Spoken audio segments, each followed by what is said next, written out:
எல்லாம் அறிவிக்கப்பட்டிருக்கிறது.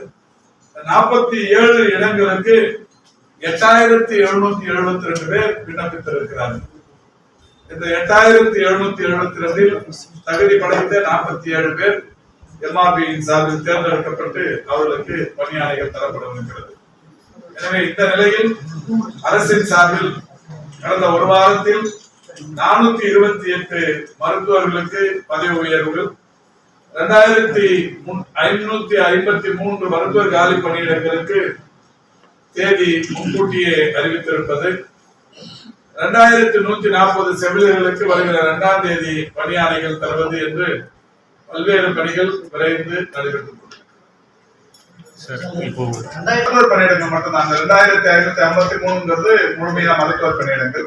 மற்ற பணியிடங்கள் தான் நான் சொன்னேன். ஹெல்த் இன்ஸ்பெக்டர்ஸ் எக்ஸாம் கண்டக்ட் பண்றதுக்கான நடவடிக்கைகள் தொடர்ந்தது. பிஹெச்என் பொறுத்த வரைக்கும் ஒரு 13 வழக்குகள் உச்ச நீதிமன்றத்தில் இருக்கிறது. அதை விரைவுபடுத்தி நடத்துவதற்கு ஏர்லி பெட்டிஷன் போடப்பட்டிருக்கிறது. அதுவும் டிசம்பர்ல அந்த வழக்கு அதுக்கும் ஒரு தீர்வு வந்துடும் நினைக்கிறோம். ஏற்கனவே நிறைய கேஸுங்க பதவி உயர்வில் இணை பேராசிரியர்கள், பேராசிரியர்களாக, உதவி பேராசிரியர்கள், இணை பேராசிரியர்களாக, இது மாதிரி நிறைய கேஸ் எல்லாம் இருந்தது. இது எல்லாத்துக்கும் தீர்வு கண்டுதான் இப்ப அனைத்து துறைகளிலும் ஒரு 428 பேருக்கு பதவி உயர்வுகள் தரப்பட்ட ஆணைகள் கடந்த ஒரு வாரத்தில் மட்டுமே 100 பேருக்கு தரப்பட்டிருக்கிறது. இது நேற்றுக்கும் முந்தா நாளும் கூட 2 நாள்ல ஒரு 1196 தொகுப்பூதிய செவிலியர்களுக்கு கலந்தாய்வு நடத்தி அவர்கள் விரும்புகிற இடங்களுக்கு அனுப்பி வைக்கப்பட்டிருக்கிறார்கள்.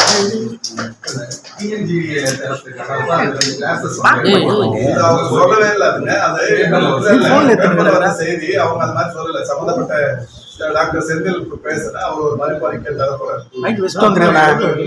அவங்க ஏற்கனவே பேச்சுவார்த்தை நடத்துறதுக்கு முன்னாடி அவங்களோட அதுக்கப்புறம் தலைமையில டிஎன்ஜிடியும் பாண்டாவும் 2 அமைச்சையும் தனித்தனியா நானும் சம்பந்தப்பட்ட மருத்துவர்களை சங்கங்களை அழைத்து பேசியிருக்கேன். அந்த மாதிரி எந்த போராட்டமும் இல்லை. அது முன்னாடி அவங்களோட கிரீவன்ஸை இன்னைக்கு பேப்பர்ல போட்டுட்டாங்க தவிர அவங்க பேர் சொல்லல. அதுக்கு ஒரு அறிக்கை சம்பந்தப்பட்ட மருத்துவரே தரப்போறாங்க.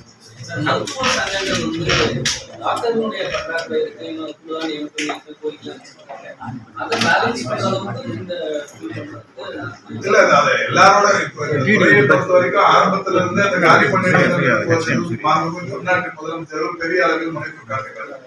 இதுல உங்களுக்கு தெரியும், அந்த 1021 மருத்துவ பணியிடங்கள் நிரப்பும் போது நிறைய வழக்குகள் கொரோனா காலத்தில் பணியாற்றியவர்களுக்கு மதிப்பெண் சரி கொடுக்குறோம்னு ஒத்துக்கிட்டதுக்கு அப்புறம் 2 வருஷம் கொரோனா காலத்தில் பணியாற்றியவர்களுக்கு மதிப்பெண்ணாங்க. உடனே 1 வருஷம் செஞ்சவங்க 1.5 வருஷம் செஞ்சவங்க எங்களுக்கு மதிப்பெண்ணாங்க. அப்புறம் அந்த மதிப்பெண்ணை பிரித்து போட்டு அந்த பணியாணைகள் தருவதற்கு கொஞ்சம் தெரியாது. இப்போ கூட பார்த்துருக்கீங்க, ஹெல்த் இன்ஸ்பெக்டர்ஸ்க்கு 38 கேஸ், விஹெச்எனுக்கு சுப்ரீம் கோர்ட்ல 13 கேஸ். இந்த மாதிரி இப்போ இந்த 428 பேருக்கு பதவி உயர்வு கொடுத்ததுக்கு 10க்கு மேற்பட்ட வழக்கு. இதெல்லாம் தீர்வு கண்டு ஒவ்வொன்றாக இன்றைக்கு பணி நியமனங்கள் என்பது நடைபெற்று கொண்டிருக்கிறது. 30 விழுக்காடு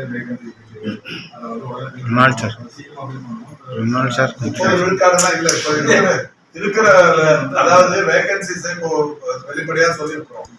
இப்ப இந்த சூப்பர் ஸ்பெஷாலிட்டி, அதாவது அந்த பொசிஷன், அந்த மாதிரியான மருத்துவ காலி பணியிடங்கள், அதுல டிஎம்எஸ் சைட்லயும் டிஎம்இ சைட்லயும் இருக்கிற அந்த மருத்துவ பணியிடங்கள் நேரடியா எம்ஆர்பியில இது வரைக்கும் எடுத்தது இல்லை. இங்க டிபிஹெச்ல எடுக்கிற எம்பிபிஎஸ் படிச்சு போறவங்க அதுக்கப்புறம் பிஜி படிச்சு அங்கிருந்துதான் அவங்க அங்கிருந்து போயிருக்காங்க. இது வரைக்கும் அது மாதிரிதான் நடந்தது. ஒரு காலகட்டத்துல இவங்களை வாக்கின் இன்டர்வியூ மாதிரி ஒரு சூழ்நிலையில எடுத்துருக்காங்க.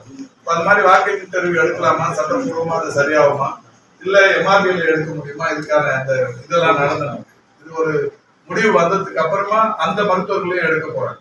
இது எதுக்குன்னா இது 1 மாச காலம் தான் இந்த இடைவெளியே. ஜனவரியில இவங்க எல்லாம் வந்துட்டாங்க. இந்த 2553 வந்துட்டா இந்த பிஜி முடிச்சவங்க ஆட்டோமேட்டிக்கா அந்த துறைகளுக்கு போயிடுவாங்க, டிஎம்எஸ்க்கு டிஎம்இக்கு போயிடுவாங்க. அதனால இந்த காலி பணியிடங்கள் எவ்வளவு இருக்குங்கிறத வெளிப்படையா ஆரம்பிச்சிருக்கோம்.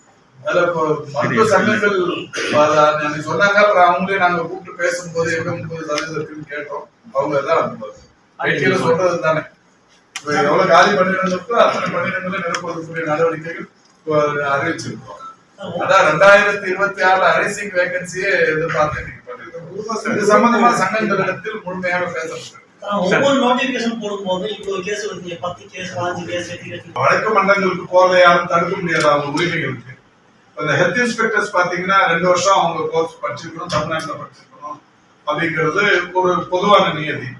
ஆனா பாண்டிச்சேரியில படிச்சவங்க, கர்நாடகாவில படிச்சவங்க, இதுல நாங்களும் தானே ஹெல்த் இன்ஸ்பெக்டர் படிச்சிருக்கோம், எங்களுக்கு அவங்க. அப்போ 1 வருஷம் படிச்சவங்க நாங்க ஹெல்த் இன்ஸ்பெக்டர் படிச்சிருக்கோம் அவங்க ஒரு கேஸ். இந்த மாதிரி கேஸ் தான் 38 கேஸ்.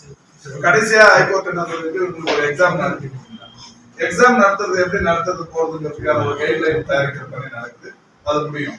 இப்ப விஹெச்என் பாத்தீங்கன்னா அதுவுமே இதே மாதிரி எங்க படிச்சவங்களுக்கு தரணும், எத்தனை வருஷம் படிச்சவங்களுக்கு தரணும்.